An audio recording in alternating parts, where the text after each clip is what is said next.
So welcome to another installment into Exploring Consciousness with the Earth Nouveau Hub. And today we have one of our mastermind members, Tobin from Symmetry Health Symmetry, gonna talk to us about psychic surgery. And what I would like to suggest, with your permission, I wanna just skip the why he's got into it. All right. You know, all this life story business. And we're going to go straight into the how he's doing it. All right. And the when and the where, because he's also, hold on a second, I'm just letting people in here. Dale is also training people to do psychic surgery, you know. So this is quite a very cool thing. And also it's a very entrepreneurial thing, because I understand that, Dale, that you're doing it, that you've created your own. Yes. Well, so it would have to go to a bit of a backstory about what the kind of setup for everything was. Back in 2012, I was doing Reiki sessions. I was teaching Reiki, and I felt like there was something else going on with me. And back then I discovered Andrew Bartzis on the Galactic History, and I started listening to those. And I said to myself, right, I need to get a session with Andrew. And it ended up happening.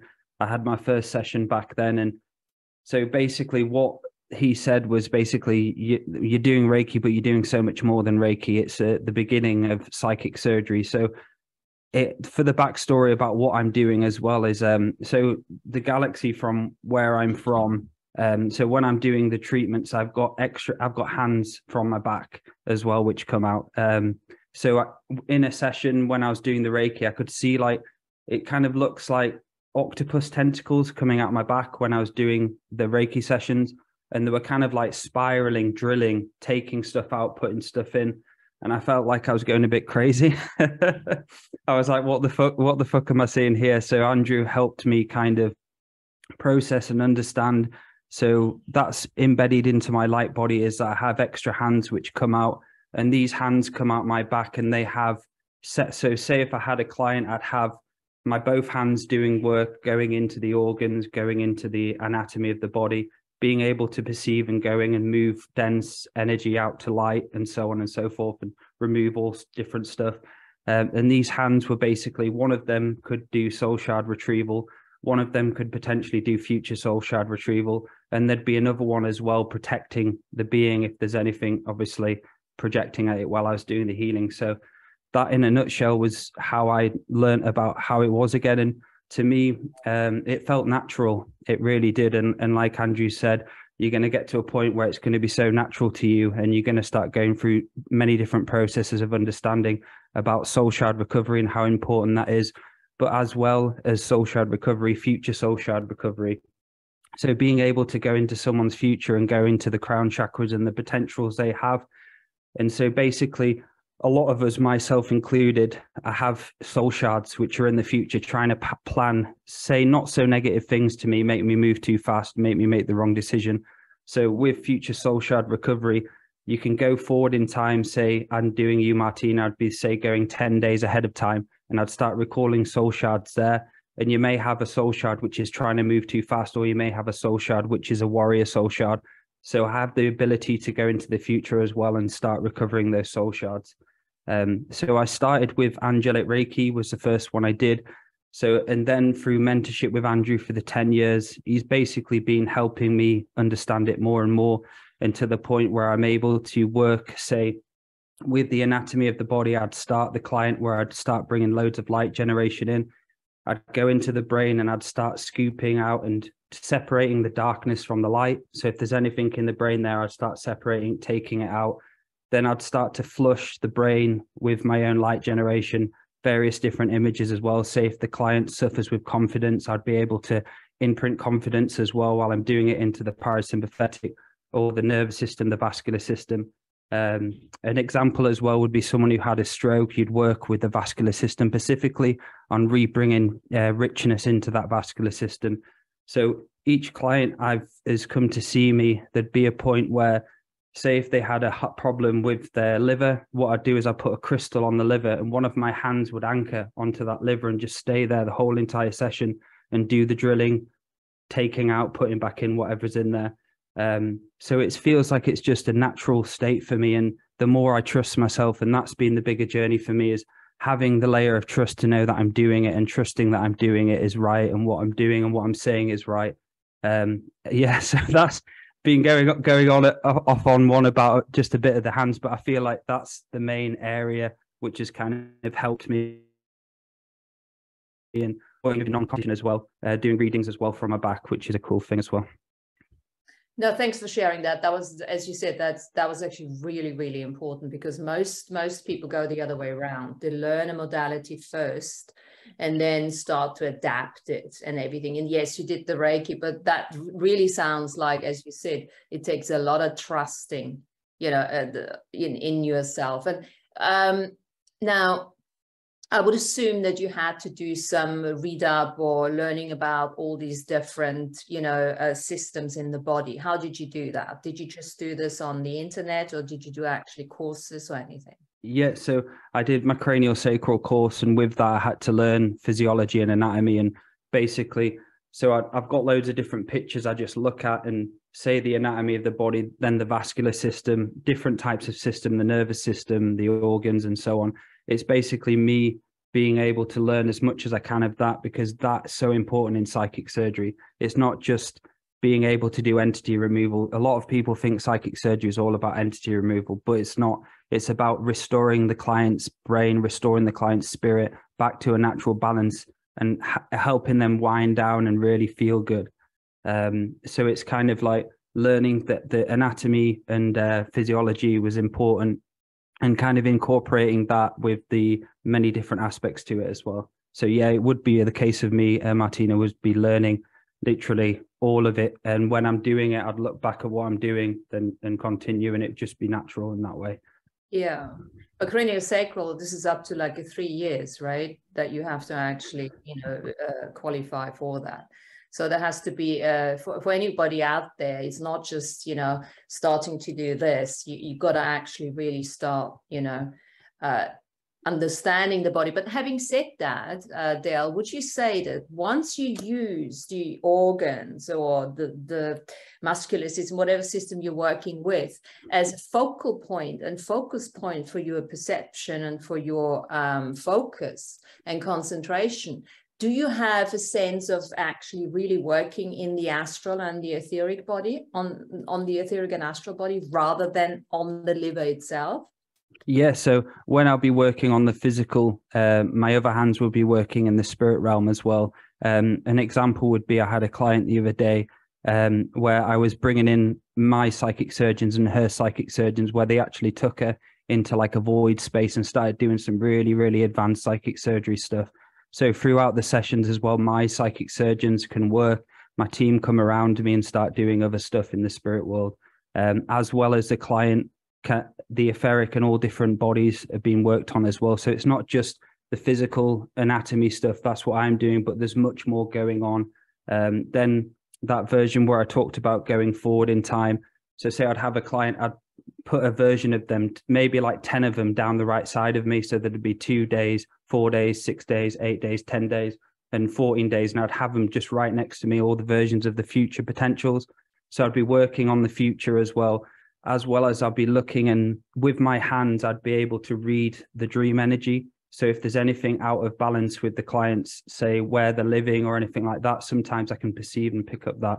So the hands are mainly my reading, the way I read. I used to be able to try and read through the heart and the brain, and I could do it. So it was all right. But for me, it was naturally to start speaking to my hands. So I ask them a question about the client or an area, like a guy who I had a session with. I did a swap here the other day.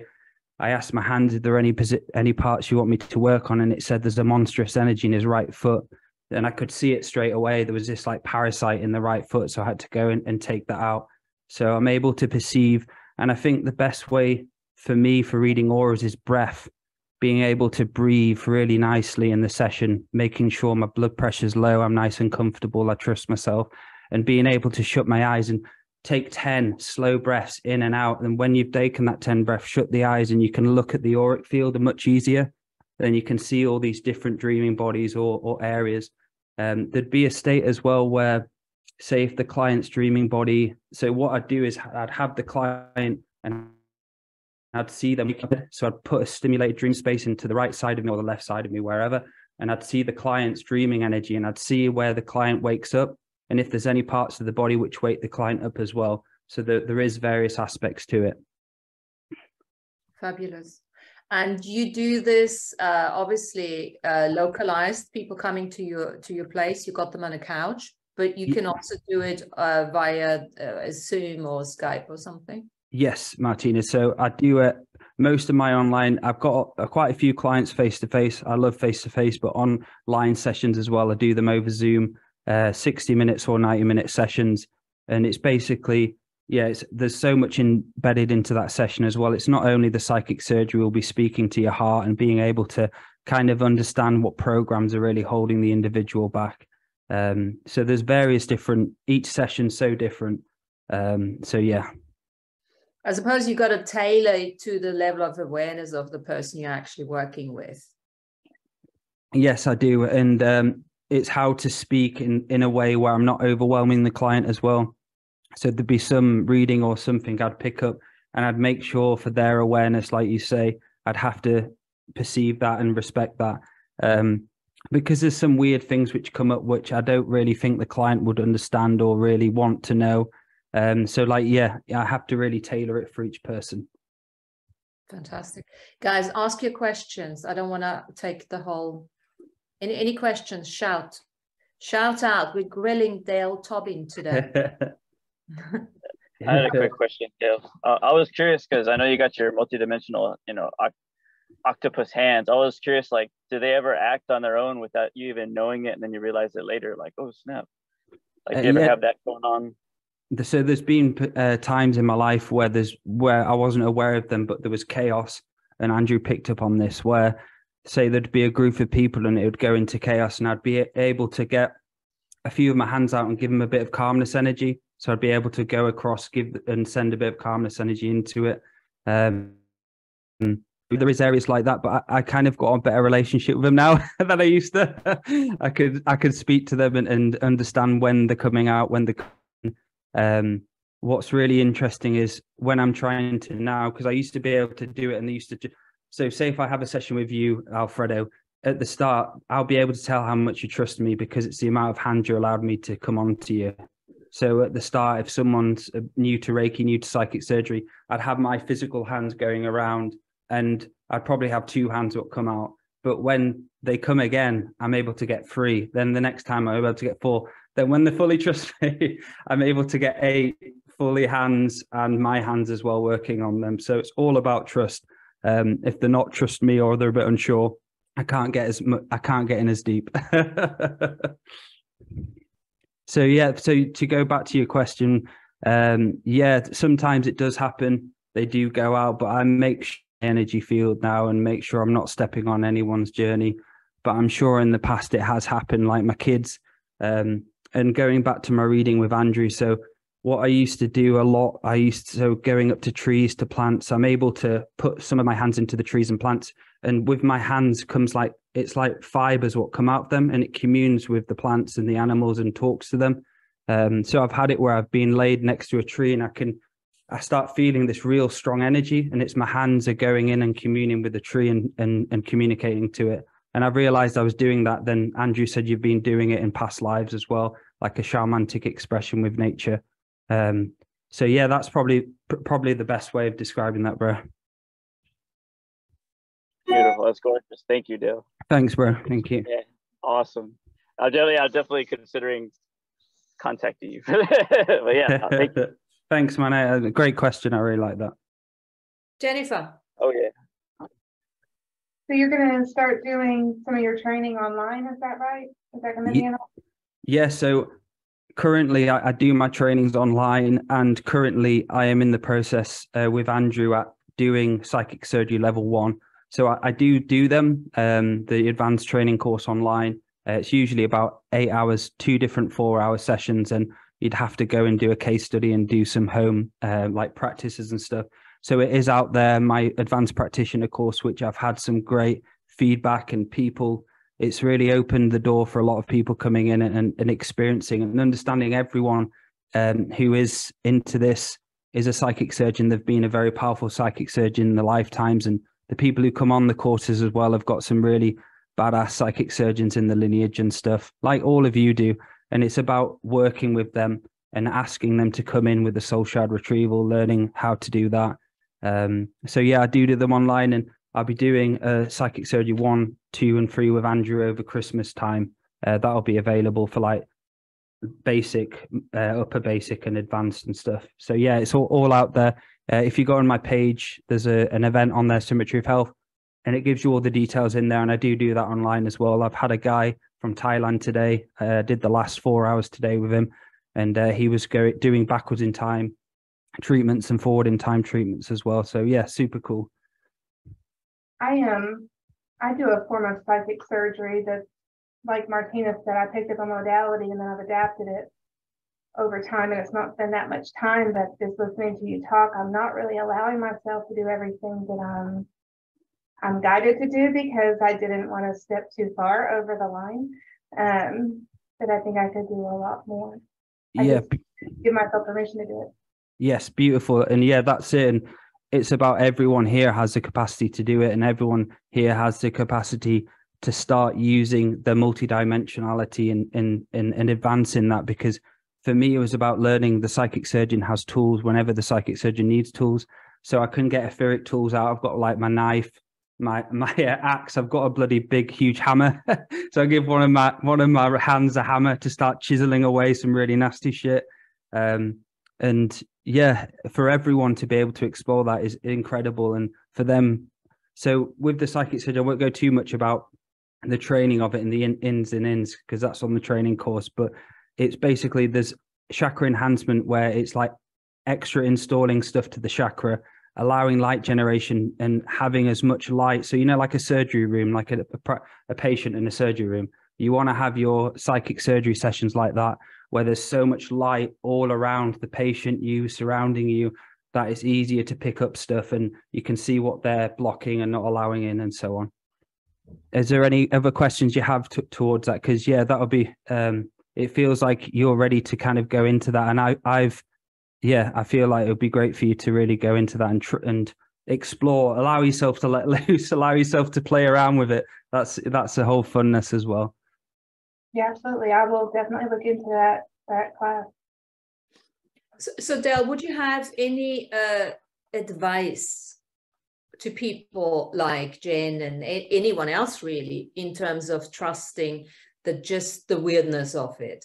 What was your experience, and how did you overcome the certain lack of trust, or, you know, that kind of thing? Yeah, so I'd say smiling, enjoying, and regularly, I think the inner work for me, what made me become a much better practitioner, was the self-work, doing the trauma work, doing the rituals, doing the ceremonies, closing back doors within me where I felt like I was in lack. So to answer that question would probably be to go back, which I have done, and I'm still doing. I've still got some various things I work on at all times, and things which come up for me, where that lack of trust and lack of self was from. So I had to do a lot of work with that. It was mainly from a lot to do with my dad. My dad never really talked to me all his life. So I had to do a lot of work about how I could listen to myself, trust myself, and speak my mind, speak how I feel. Before 6 years ago, I was so quiet. I just didn't really want to talk. And so I had to do a lot of inner work on that.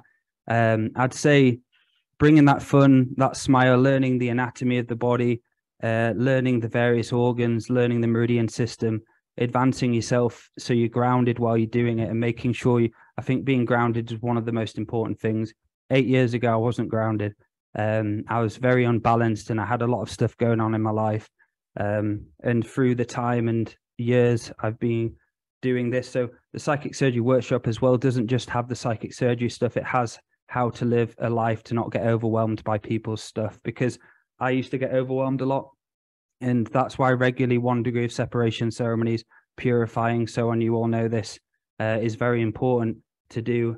So to answer that question would probably inner work.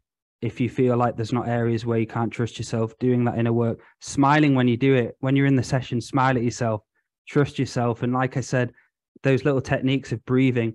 And one of the biggest expansions I ever had was when Andrew told me to stop focusing on my sight, start using all the senses, the smell, the taste, the touch, the feel. And once I started using that, that opened up a different layer of trust where I'm like, oh shit, I can do this. I'm not focused on the fucking vision like a lot of people are. Why did I see? Why did I see? Some people aren't meant to see, and that's fine. And you can feel, you can smell it, you can taste it. And that was probably one of the biggest pieces of advice I've learned to trust myself with, using all those senses. Taste how it tastes, like nice chicken. Where I get tripped up is like the overstepping on free will. Like I don't exactly fear the information that I get. I fear like bringing in anything from the future, because I feel like I'm limiting their potential, or I'm disrupting their potentials. And so whatever like future things come in, I just kind of put them over to the side, and I'll observe them, but I won't communicate them in any way, because I just I don't know. I think I just need somebody to tell me I can use it so that I can use it. Yeah, you can use it. So if they've come and given you consent to do the session, so sometimes with future healings as well, say if you have someone who's possessed by a family's energy or got a lot of stuff going on with them, you can put versions of themselves and start instilling clarity into the parasympathetic, starting instilling clarity into the central nervous system as well. So you can do some great things for them. And if they suffer with anxiety, depression, you can set them up in the future where you're installing them with less anxiety into the parasympathetic, turning off the fight and flight, the medulla from direct adrenal gland access. You can do that. So you can help the client as well. So the next time they see you in a month, you've given them a treatment which is helping them each day, less of the parasympathetic, the medulla from overloading, because that's one of the biggest things I find, that what blocks people is a medulla and the parasympathetic in that area, which really fucks a lot of people up. And it's messed me up a lot in the past as well. So I've had to do treatments like that on myself, sending treatments forward in time to my parasympathetic for my central nervous system when I had anxiety and I wasn't able to go into crowds, groups and stuff like that. So I had to go through the school of hard knocks with it. I still have my moments, but I'm able to go out now and I'm able to do workshops and I'm able to not feel overwhelmed with other people's stuff, because I'm not taking it on like that empath energy anymore, like I used to be 8 years ago. So yeah, you can do that, and it's trusting yourself enough, because you are a psychic surgeon, and you've had many lifetimes as a psychic surgeon, and it's just about you now taking it to that next layer, like I do each day, and like everyone else does with their journey as well.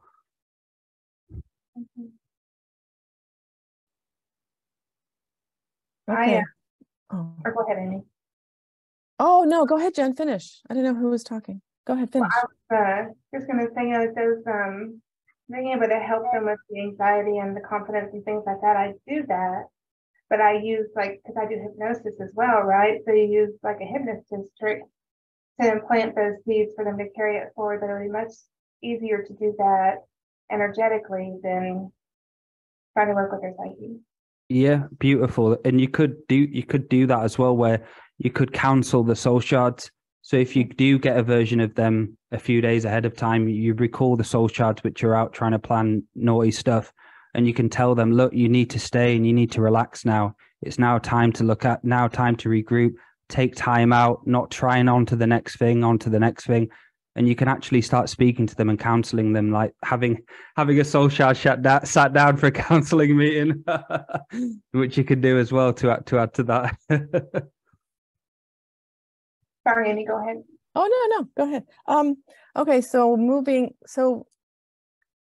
I don't have any background, any modality, nothing like Jen has or anybody else here, Martina.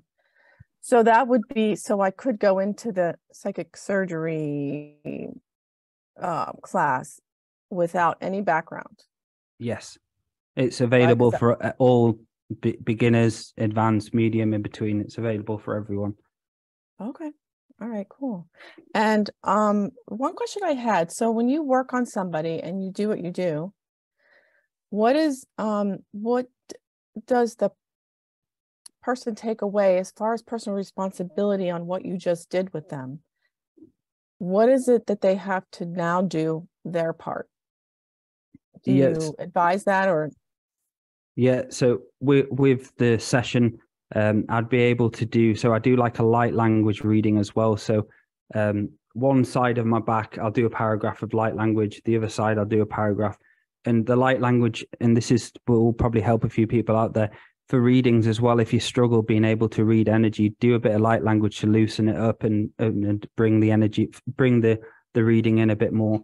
It's helped me throughout the years. And so there'd be something I'd pick up where it would be, say, the gut or the feet. I get a lot of people with fucked up feet. So you have to obviously go and do some footwork, body work, gut work, or there'll be something where something negative's happening, where someone's really attacking them. That's rare, but that sometimes does happen.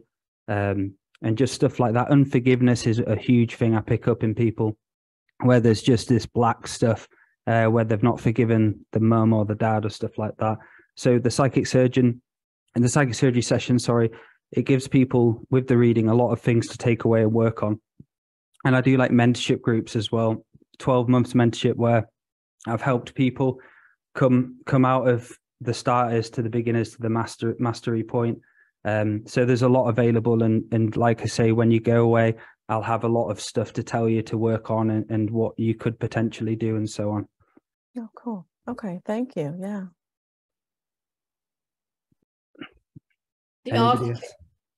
Cynthia, did you wanna? Yeah, Cynthia. Yes, thank you. Thank you, Dale. Thank you. Hello. Yeah, thank you. Thanks for being here.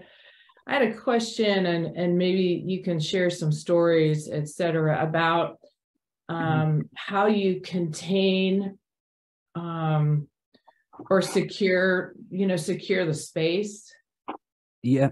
The sacred space with of light, and kind of ensuring as you go in that there's no shenanigans or etc. Yeah. So what I do is, I think one of the most important things for clients is to put them into, this is not protection yet, but I put them in a personal muscle relaxation, which you'll know from the hypnotherapy training. So it's basically very important to go through the client's body and get them really in a nice low brainwave state, nice relaxed state. Then after I've done that, I'll call in the 7 directions. So to the east, I'll call to clarity, illumination, the birds, and so on. The south, I'll call to the future ancestors, dreamers of the southern skies, the wolf, different various things which can come in for the client as well, if I need to do that. And to the west, the bear, the dreaming world, their dreams, the dragon, the north, the home of the ancestors. So there'll be the above, below, and within as well. So there'll be a 7 directions call in prayer to protect the space, make sure it's sacred. And I'll be able to do various things like working with lightning beings, thunder beings as well. If there is anything there which needs to be moved or kind of pushed away, I'll be able to work and use thunder and lightning to do it as well. That's a very powerful tool. That's great. Thank you very much. Appreciate that. Question with that. Yeah. So do you bring in the 7 directions every session you have with someone, or is it just part of your like greater toolbox of things that you do? Yeah, so with the sessions, there'll be a start, a middle, and a close, and the start would be all the time the 7 directions. So I'd have to call in the protection, being responsible for that. Then closing it as well after, which is really important. Closing down all the doorways. Yeah. Thank you. Thank you, bro. So there's a shamanic element with it that you're really bringing forward, and I appreciate that, because you're also doing. I've just looked at your website. You're also you're holding fire ceremonies and rituals and everything, where you bring people together, which I really love, because it's the whole package, right? I mean, people don't just have to come. They might come for a session, they might like it, and don't want to do the training and want to, get to learn about anatomy and stuff, but they can come to your ceremonies, and that's a great thing to do. Which leads me to the next question. Do you actually do psychic surgery in group settings as well? Yes. So I can do up to 50 people at a time. Is probably the limit I can do. I'm actually doing a winter solstice event here with a guy called James, who's playing the guitar, ambient music, and I'm going to be doing the psychic surgery session over the solstice period for a few hours with him. So you'd be working with the speakers, so when the speaker and the music's playing, you'd be enhancing the light from the speaker into higher light as it's coming out the speaker, different aspects like that.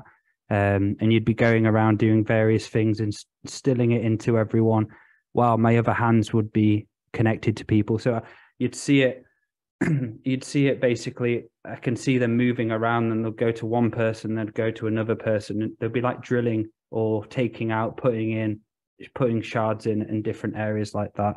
Then at some point in time, I'd call to everyone's psychic surgeons within the lineage to come forward, and I'd ask for the soul shards from the ancestral homeworlds to be brought forward, and I'd get them and I'd start putting them into where it needs to go and stuff. So there'll be soul shard recovery as well in that. Fabulous. Fabulous. I also saw on your website hypnotherapy. Yes. And what is that? So yeah, hypnotherapy. I've trained in hypnotherapy about 10, 11 years ago. It's not. I sometimes have clients for that. It's not something I really promote anymore. My journey has changed from then. I've gone on to try different things and do different things. But hypnotherapy would be bringing them into a relaxed state and being able to access the subconscious mind. So say when you drive, Amy, you just know how to drive, don't you? It's just installed into you. That's your subconscious. Hypnotherapy is bringing them into a low brainwave state where you can access and give them suggestions and change their perception on it. So say if you've got a driving phobia, you'd be able to visualize them on a drive and help them kind of rejig it around so they're not as scared and worried and stuff. Okay. Go. Sorry. No, I was just going to say, is that kind of like a one and done type of thing? Like, so with him, it depends what it is. Smoking, it's one session. Usually around about 5 to 6 sessions. It is if you wanting to go into. We've got another hypnotist here as well. If you want to expand to that, Jennifer, what is it like for you, and how many sessions usually does it take for you to do that? So I do Dolores Cannon's method. I do QHHT. So it's past life regression. And then when you have somebody in that good theta state, you can access the subconscious, like Dale was saying. We use it as an opportunity to ask questions, but it is an opportunity too to insert suggestions that the client wants, like to quit smoking or lose weight. Theoretically, like a QHHT session is supposed to be like a one and done experience. It's not something that requires maintenance like Reiki or other energy work, but oftentimes answers bring in more questions, and so people will come back in like 6 months or so to go to the next stage of their understanding. Brilliant. My experience with hypnotherapy, I've done all the certifications and everything, and what I'm doing now is I just use all the hypnotic language in the way I speak or the way I write or that kind of thing. What put me off was this big thing about the expectation of the client. You know, the expectation of the client coming in and say, okay, smoking, I come here and after one session, I'm done. And from my personality as an empowerment facilitator rather than the healer, it's very interesting. It very depends on the person who does the healing.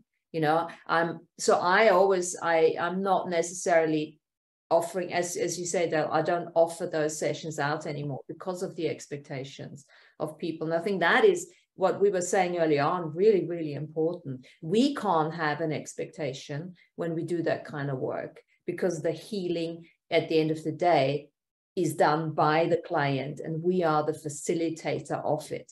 If they now accept it as a healing or not, then that's beyond our control.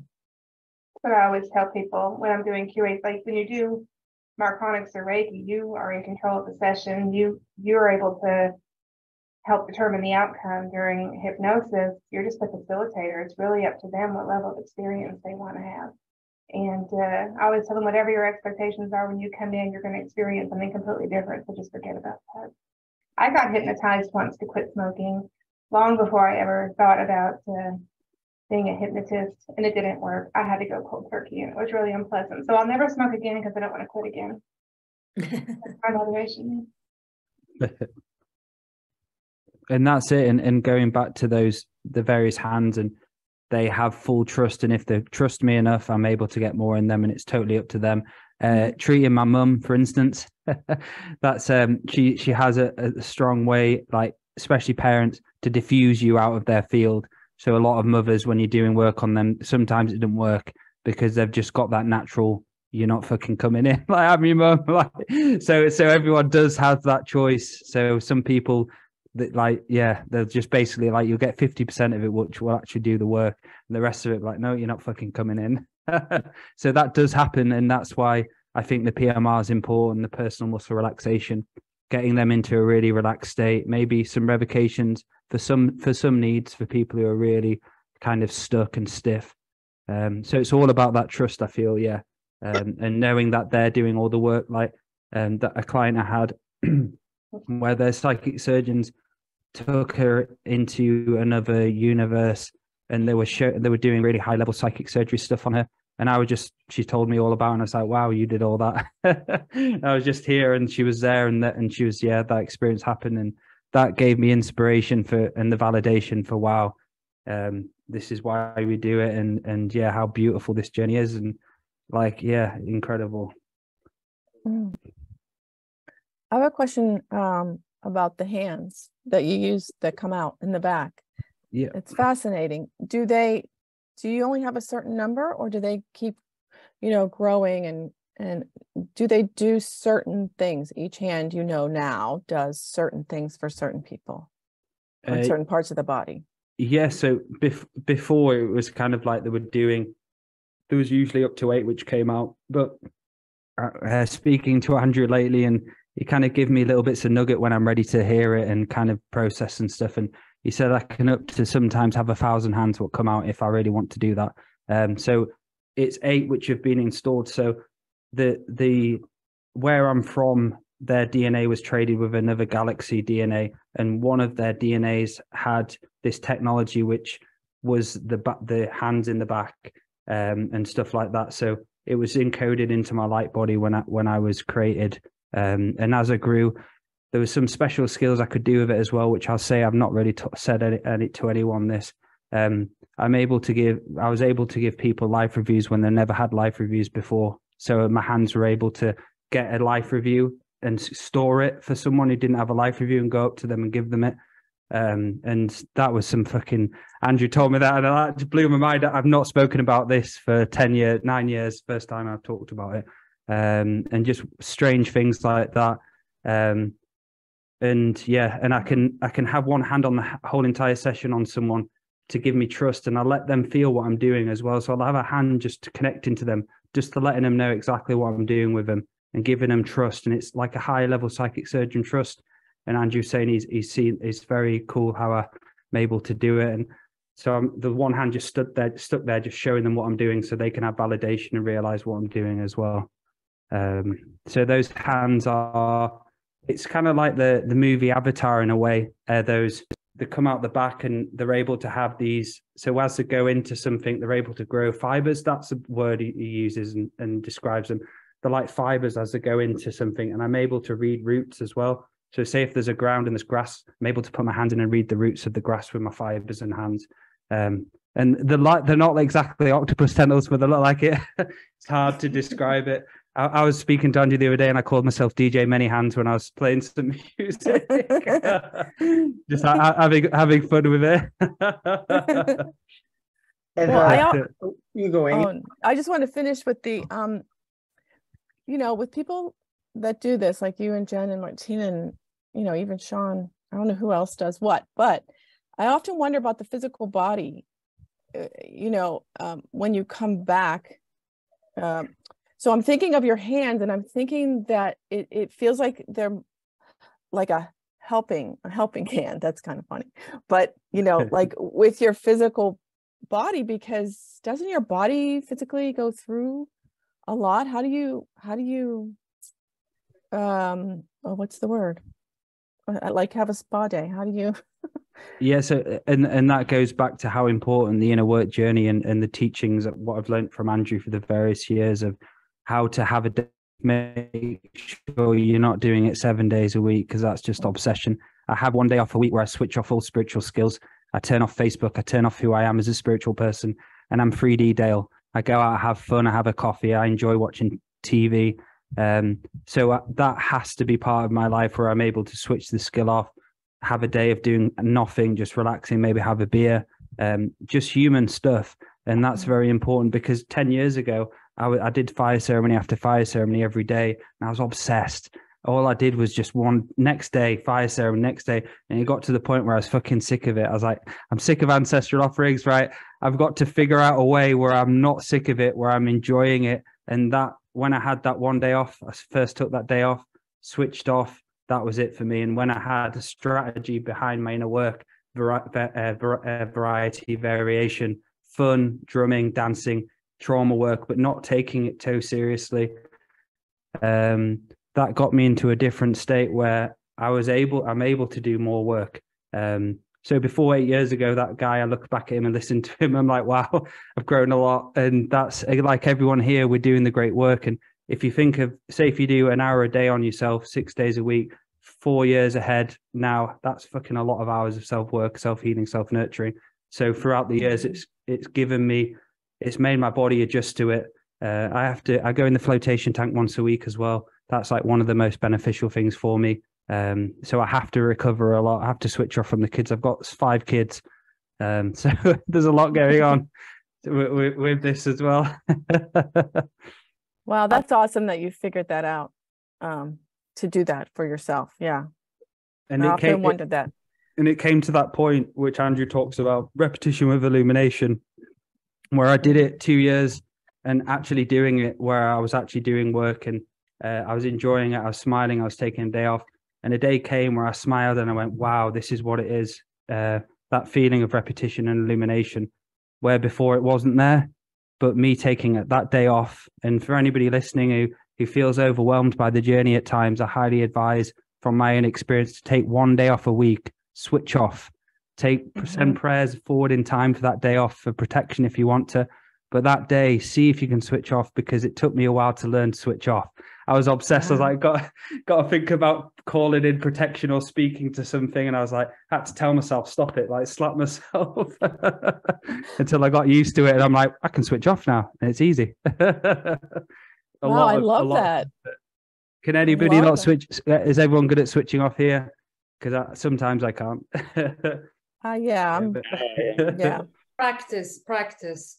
Yes, Yeah. Martina. Yeah. Yes. Isn't it? It always seems like it's back there, it's still like, oh, I think I'm switched off, but it's still going.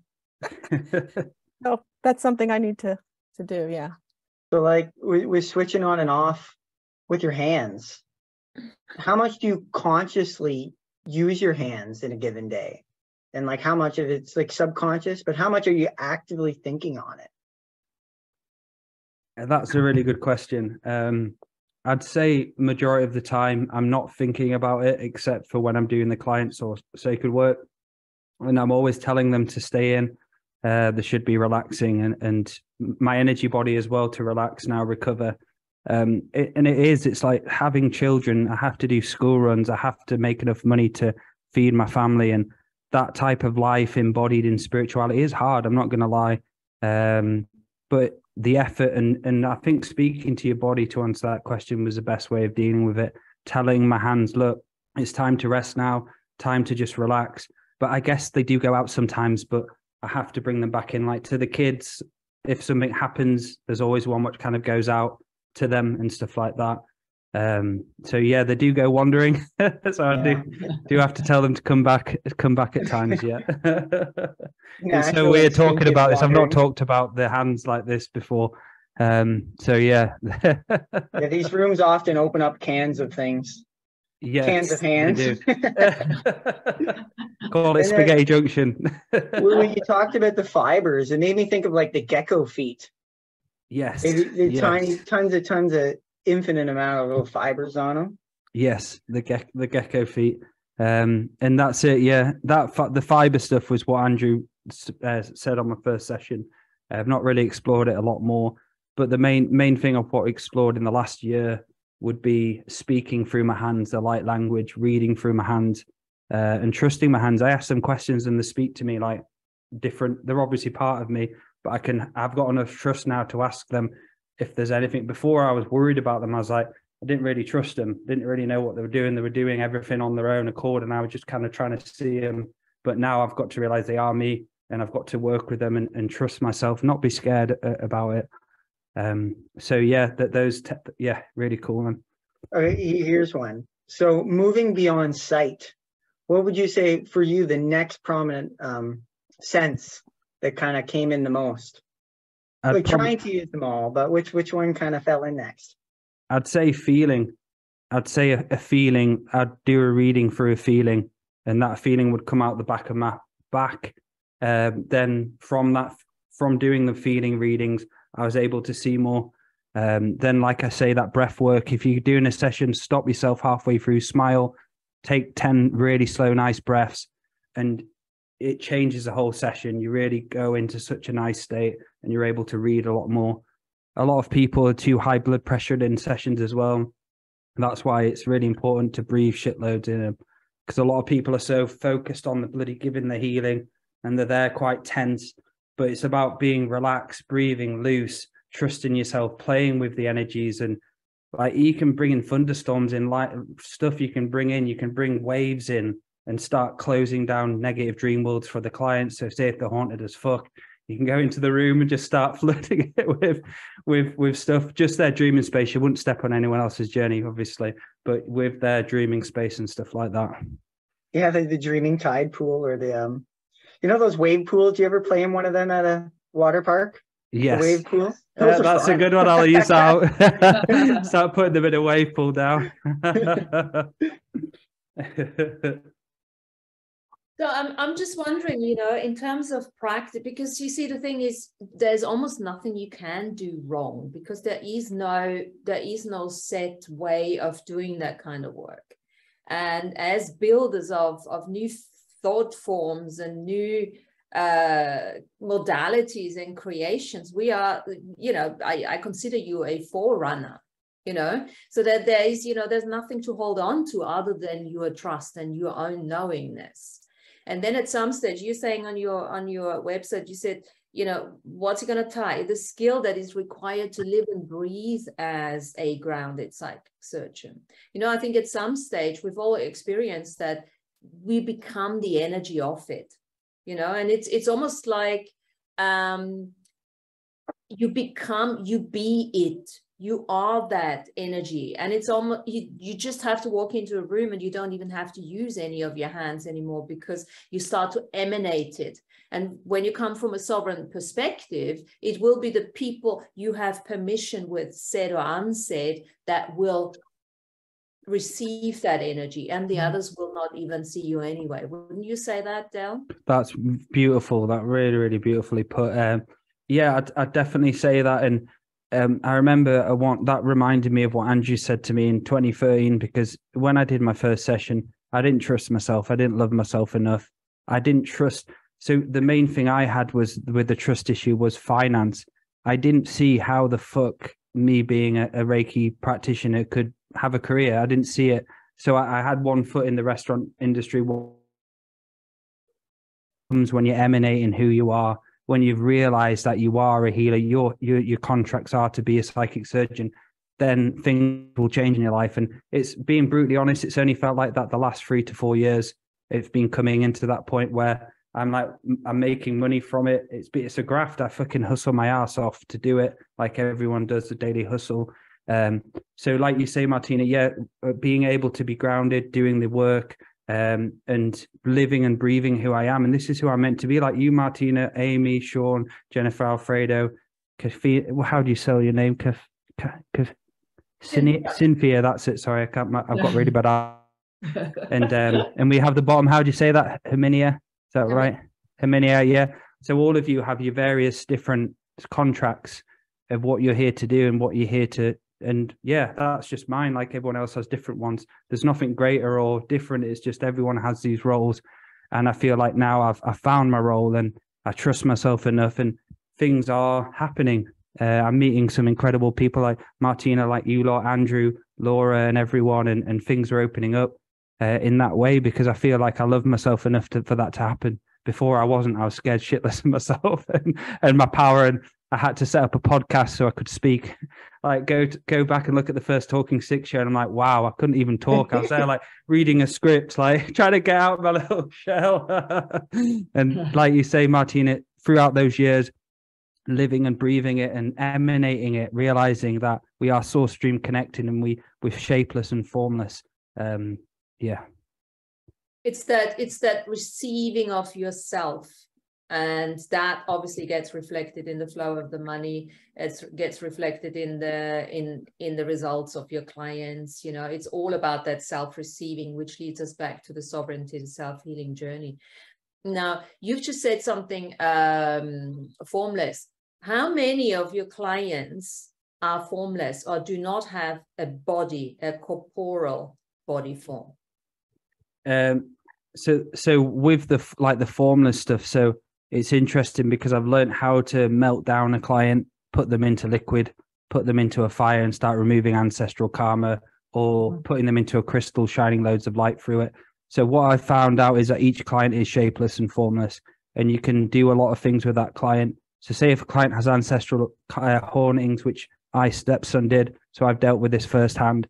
I was in quite a position. I was quite upset, and I rang Andrew and I was asking him something was going on, and he looked into it, and he helped me by doing the shapeless and formless stuff, by melting it down, seeing the pot and loads of different aspects to that and variation. So I was seeing things to be shapeless and formless, and I'm able now to see my client as shapeless. So I'm able to change them into something if I need to remove it. If it's really negative, I'll put them into some dough and I'll roll it out of them. They're like, put them up board, start rolling the dough. And if they've got like this ancestral karma, start beating it out of them and say, I'm now taking off the ancestral karma of the father, the mother, and stuff like that.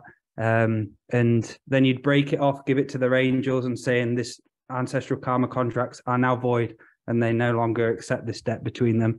And there's various variations to that. So I'd say for that, everyone I've picked up has the capacity to be shapeless and formless in that way of changing and yeah. So I love that entire hour and I know we need to let you go just now, but I want to say one more thing here. The next level of where we start to work with our intuition, we need to get really good with our imagination and visualization, because you know, and we can practice that kind of thing by practicing visualizations, you know, because that kind of thing, in order to come up with all of that, you need to be sometimes on the go when you do that kind of work. So that metaphorical work is hugely important when we start working multidimensionally. And you see it with Andrew so often. He says, oh, I can't use words, so I just give you a metaphor, you know. So I think Dale, you would say that you've just saying this, you know, it's good to allow yourself to be playful with that. Yes, very, very playful. And even that's it, having the fun and the playful energy about it. And that's when you know the skill's working really well, when you're smiling of it and you're laughing, you're putting something to the left side of you, you're putting something to the right side of you. One as well for everyone is being able to trust yourself to split yourself into versions as well. So when you're doing a client, put yourself into 20 different versions around the client. So you've not just got yourself working on them, you've got 20 versions of yourself, plus your psychic surgeons within your lineage who you can call to. So it's about trusting yourself, and the spirit world is basically waiting for anything, because it's multidimensionality and fun and shapeless, formless. And like Bruce Lee said, like water, and it's just seeing that playful energy like he did when he was doing his great work, and trusting yourself, realizing we're all masters, self-masters. And yeah, and I feel like this is, for me, one of the best. What I don't always see, but I always have a life review, and I'm thinking, if I died now, what would I want to change in my life? I always do this. So if I passed away, what would I want to do in my life? What would I want to change? And one of them was to be quite advanced at what I was doing, and to help people realize how advanced they are as well. And mainly working on myself, because that's what I'm here to do, is just do my self-work while helping others figure out themselves as well. I'm not here to heal everyone. And it's about knowing that as well. I'm not here to heal bloody absolutely everything and everyone. I have my contracts, but I don't want to be obsessed with it. And yeah, just remembering that being a human is so fucking important. And having that mastery, having that power, that fun, like you say, Martina, that shapeless side of you, and having fun and creating with it. What can you create with it? And through my sessions, like, so I went with Andrew, Laura, and Matty the other week. I went into a Warriors of Twilight chamber, and it was like a mushroom chamber, apparently, what Andrew said. Sorry, I've got burps. But so I went into like a mushroom chamber, and they basically showed me advanced psychic surgery setup. And it was I saw a client in a cocoon. So this client was wrapped in this cocoon. And what this cocoon was, I asked Andrew what it was. I said, I can see the client cocoon. And there was about 1,000 healers all around this one person. And what it was they use the cocoon energy to bring them back to the fetus in this womb state. So no matter what being they are, they'll use that cocoon to put them around, to put them back into the fetus state, to then work on them. Then there was all these like cobwebs coming around them. And what these cobwebs were doing was they were connecting to the natural elements from outside and healing the natural elements into the client. So they were using the web technology, connecting to the land and the elemental energies, and that was streaming into the client as well. So that was really beautiful to see that, and being shown some really advanced stuff from the Warriors of Twilight. A bit of a strange organization. They tried to speak to me afterwards like twice, and I just kept saying no, I was knackered. I didn't want to speak to them. And Andrew said they try and recruit a lot of people when you connect to them. So they're always like, do you want a bit more information? They'll try and recruit you in some way. So just like, nope, fuck off. Nope, I got a job.